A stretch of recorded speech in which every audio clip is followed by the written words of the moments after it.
Hello my lovely darlings, welcome back to my YouTube channel Bithi's makeup zone. কেমন আছো তোমরা সবাই? আশা করছি খুব ভালো আছো, আমিও খুব ভালো আছি।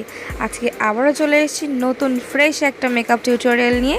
আর আজকে আমি তোমাদের দেখাবো এই বসন্ত উৎসবে তোমরা নিজেদের কিভাবে সুন্দর করে সাজিয়ে তুলতে পারো। তাহলে চলো আর দেরি না করে শুরু করা যাক আজকের ভিডিও। আর তার জন্য আমি প্রথমে আমার ফেসটাকে ভালো করে ক্লিন করে নিয়েছিলাম সেটাফিলের ক্লিনজার দিয়ে। বাট তোমরা চাইলে যে কোনো বেবি ওয়াইপস বা ফেস ওয়াইপস ইউজ করতে পারো। এরপরে আমি প্লামের গ্রিন টি টোনারটাকে অ্যাপ্লাই করে নিয়েছিলাম। সেই ক্লিপটা নেওয়া হয়নি, যেহেতু আমার অয়েলি স্কিন, তাই জন্য আমি সবসময় জেল অথবা ওয়াটার বেস ময়শ্চারাইজার ইউজ করে থাকি। বাট আজকে আমি আনতে ভুলে গেছি, তাই স্টুডিওতে সেটাফিলের ময়শ্চারাইজারটা থাকায় আমি ওটাই ভীষণ অল্প করে ইউজ করে নিয়েছিলাম। বাট তাতেও দেখো তোমরা, আমি ভীষণ পরিমাণ ঘামছিলাম। তোমরা যাদের অয়েলি স্কিন তাদের বাজেট ফ্রেন্ডের হিসাবে তোমরা পন্ডসের এই জেল বেস ময়শ্চারাইজারটা অবশ্যই ইউজ করতে পারো, ভীষণই ভালো। এরপর রিকোডের S2 বেস ম্যাটিফাইং প্রাইমারটা আমি ইউজ করে নিয়েছিলাম। দেন ইনসাইড কসমেটিক্সের প্রো কনসিলার প্যালেট থেকে আমি কালার কারেক্টর করে নিয়েছিলাম। হ্যাঁ জানি এখন ভূতের মতো লাগছে, কিন্তু আনইভেন স্কিন টোনটাকে ইভেন করার জন্য তো অবশ্যই কালার কারেক্টিং করতে হবে। আর এই ব্লেন্ডারটা ছিল এনওয়াইবের বিউটি ব্লেন্ডার, ভীষণই ভালো। এরপর ইউজ করেছিলাম মেবেলিন সুপারস্টার ফাউন্ডেশন, আর আমার শেড নাম্বার ছিল 220 ন্যাচারাল বেজ। লাইটস আর ক্যামেরা সেটআপের জন্য ফাউন্ডেশনটা এখানে একটু বেশি ফেয়ার লাগছিল। বাট ওয়েট, এটা দেখেই চলে যেও না, ফাউন্ডেশনটা আস্তে আস্তে সেট হয়ে আমার স্কিন টোনেই চলে আসবে। এরপর শুধু ব্লেন্ডিং আর ব্লেন্ডিং, কারণ ফ্ললেস মেকআপের একমাত্র মন্ত্র কি? Super blending. আজকে আমি পুরো মেকআপটাই ব্রাশ দিয়ে ব্লেন্ডিং করেছি। তোমরা ভালো করে দেখো ব্লেন্ডিংয়ের টেকনিক্সগুলো, আর দেখতে দেখতে এই সুন্দর মিউজিকটাকে এনজয় করো।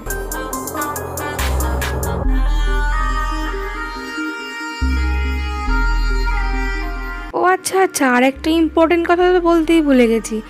ভিডিওটা তোমাদের যদি এই পর্যন্ত একটু ভালো লেগে থাকে তাহলে কি করতে হবে তোমরা তো জানোই, চ্যানেলটাকে প্লিজ সাবস্ক্রাইব করে দাও আর পাশে থাকা বেল আইকনটাকেও প্রেস করে দাও, যাতে পরবর্তীতে ভিডিও আপলোড করার সঙ্গে সঙ্গেই প্রথম নোটিফিকেশনটা তোমার কাছেই চলে যায়। আর আরও যদি বেশি ভালো লেগে থাকে তাহলে একটা লাইক করে দিয়ে কমেন্ট করে জানিও কীরকম লাগলো। ফ্যামিলি আর ফ্রেন্ডসদের সঙ্গে শেয়ার করতে ভুলো না কিন্তু। এরপর কম্প্যাক্ট ইউজ করে নিয়েছিলাম। আজকে ইউজ করেছিলাম ফিটমির কম্প্যাক্ট। আমার শেড নাম্বার ছিল 220 ন্যাচারাল বেজ।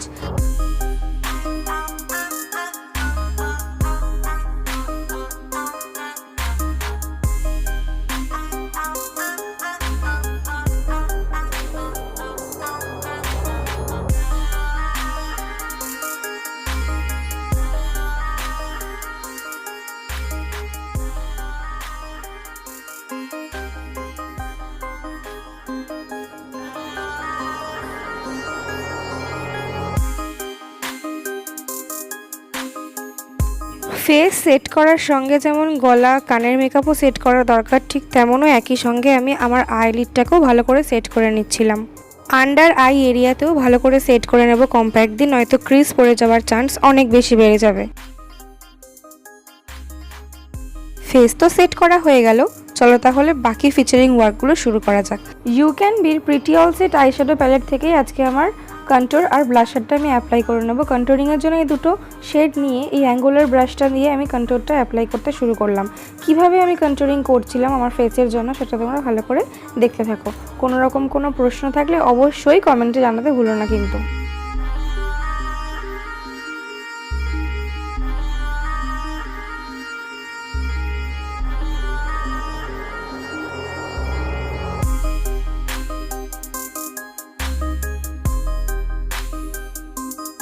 এরপর নোজ কন্ট্যুর করব এরকম ডোম শেপের ফ্ল্যাট শেডের একটা ব্রাশ দিয়ে। নোজ কন্ট্যুর করার জন্য এই ব্রাশটা আমার ভীষণই পছন্দের। পিংপং বলের মতন আমার এই নাকটাকে দেখতে যাতে একটু শার্প লাগে, তার জন্য আমি কিভাবে কন্ট্যুরিং করছি তোমরা ভালো করে দেখতে থাকো। ফেসের রাইট সাইডটা কন্ট্যুর করেছি আর লেফট সাইডটা করিনি। তোমরা কি দেখে ডিফারেন্সটা বুঝতে পারছো যে রাইট সাইডটা কতটা লিফটেড লাগছে? সেম টেকনিক্সে অফ ক্যামেরাতে আমি লেফট সাইডটাও কন্ট্যুর করে চলে আসছি। এবার ব্লাশার অ্যাপ্লাই করব প্রিটি অল সেটের এই দুটো ব্লাশার শেড দিয়ে আর শিভানা কালার্সের এই ব্লাশার শেডটা দিয়ে মিক্স আপ করে। আর অ্যাপ্লাই করছিলাম বেলির এই মিডিয়াম সাইজের ফ্লাফি ব্রাশটা দিয়ে। শিভানা কালার্সের এই ব্লাশারটা ভীষণই পিগমেন্টেড, তাই ইউজ করার সময় একটু কেয়ারফুল থেকো। ব্রাশে থাকা এক্সেস প্রোডাক্ট ঝেড়ে ফেলে তারপরেই অ্যাপ্লাই করা শুরু করো। লাইটের জন্য ব্লাশার হালকা মনে হলেও আমি ব্লাশারটা একটু বেশি অ্যাপ্লাই করেছিলাম, কারণ টাইমের সঙ্গে সেটা সেটেল হয়ে গেলে ন্যাচারাল লাগবে। এরপর আমি আমার বেস মেকআপটাকে সেট করে নিচ্ছিলাম ফেসেস ক্যানাডার আলটিম প্রো মেকআপ ফিক্সার দিয়ে। অ্যাফোর্ডেবল রেঞ্জের মধ্যে বেস্ট কোয়ালিটি ফিক্সার। চলো এবার আই মেকআপ শুরু করা যাক। কিন্তু প্রবলেম হচ্ছে আমি আমার আইব্রো পমেটাই খুঁজে পাচ্ছিলাম না, তাই আজকে তোমাদের আরেকটা টিপস দেবো। তোমরাও যদি কখনো আমার মতন আইব্রো পমেট খুঁজে না পাও, বা যাদের আইব্রো পমেট নেই, তারা কি করবে, আই শ্যাডোতে থাকা এই ধরনের ব্রাউনিশ ব্ল্যাক শেড দিয়ে তোমরা কিন্তু আইব্রোটাকে ইজিলি ড্র করতে পারো। এখানে আমি যে শেডগুলো দেখালাম একটু লাইট দেখালো, অ্যাকচুয়ালি কিন্তু ওটা ডার্ক ব্রাউন শেড ছিল। আর অ্যাজ ইউজুয়াল আমি আমার প্রো আর্টের আইব্রো ব্রাশ দিয়েই আইব্রোটা ড্র করছিলাম। আজকের আরেকটা ইউজফুল টিপস, পুরোনো মাস্কারা কখনো তোমরা ফেলে দিও না, তার স্পুলিটা তোমরা অ্যাজ আইব্রো কম হিসেবে ইউজ করতে পারো। আমার আইব্রো ডান, দেখো কীরকম লাগছে।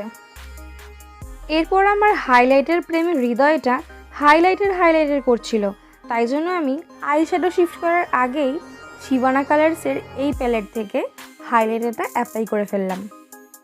অ্যান্ড পিগমেন্টেশন, উফ, তোমরা দেখতেই পাচ্ছ।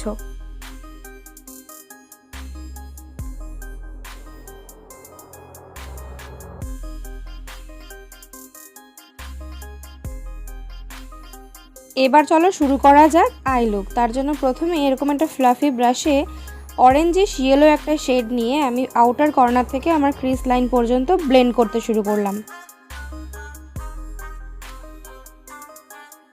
এরপর একটা লাইট ইয়েলো শেড নিয়ে আমার ক্রিস লাইনের ঠিক মিডল পোর্শন থেকে ইনার কর্নার পর্যন্ত আমি ব্লেন্ড করব।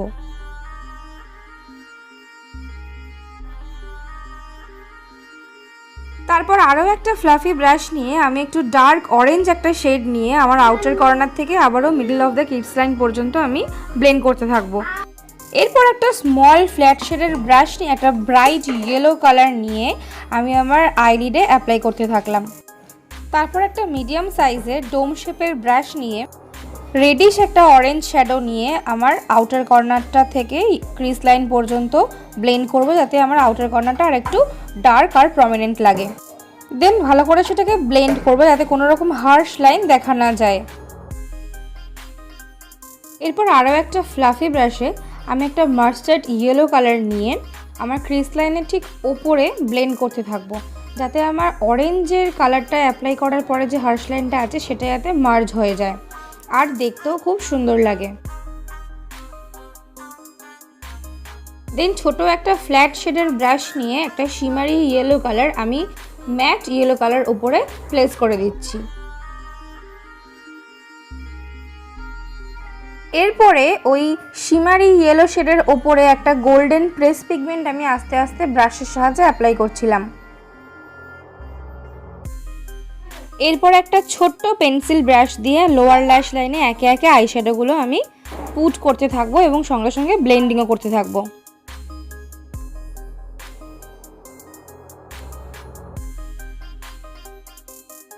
এরপর আরও একটা পেন্সিল ব্রাশে আমি ব্রাইট একটা ইয়েলো শেড নিয়ে আমার ইনার কর্নারটাকে হাইলাইট করে দেবো।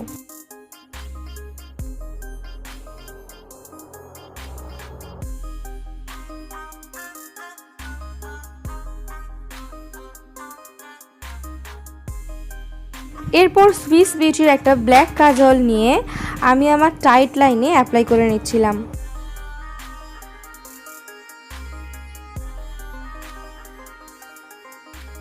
এরপরে আই ম্যাজিকের জেল আইলাইনার দিয়ে আমি আমার আপার ল্যাশ লাইনে একদম থিন একটা লাইনার ড্র করে নেব।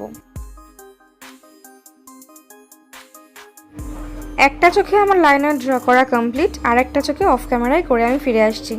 এবার ল্যাশ কার্লার দিয়ে আমি একটু ল্যাশটা কার্ল করে নেব, কারণ আজকে আমি কোনো ফলসিস ইউজ করব না, তাই আমার নিজের ল্যাশটাকে আমি কার্ল করে একটু মাস্কারা অ্যাপ্লাই করে নেব। আর আজকে আমি মেবেলিনের একটি মাস্কারা অ্যাপ্লাই করেছি, দ্য ফেমাস মাস্কারা। আশা করি এটা সবার কাছেই আছে, কম বেশি সবাই এটা ইউজ করে, আর আমার তো ভীষণই পছন্দের একটা মাস্কারা এটা।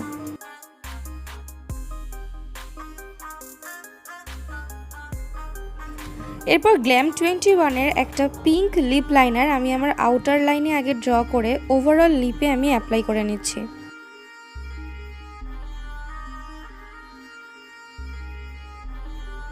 এরপর ডিল্যান্সির একটা খুব সুন্দর মিষ্টি নিউড শেড অ্যাপ্লাই করে আমার লিপস্টিকটাকে আমি এখানেই কমপ্লিট করলাম। অ্যান্ড দেখে নাও আজকে আমার ফাইনাল লুক কেমন লাগছে অবশ্যই জানিও। তোমরা কি এরকমভাবেই বসন্ত উৎসবে সাজতে চাও সেটাও কিন্তু আমাকে অবশ্যই জানিয়ে। লুকটা যদি তোমাদের হেল্পফুল হয়ে থাকে তাহলে প্লিজ আমার পাশে থেকেও আমাকে সাপোর্ট করো। কথা দিচ্ছি আরও ভালো ভালো অনেক নতুন নতুন টিউটোরিয়াল নিয়ে আসবো। আজকের জন্য টাটা, দেখা হবে খুব শীঘ্রই আবার কোনো নতুন ফ্রেশ মেকআপ টিউটোরিয়াল নিয়ে।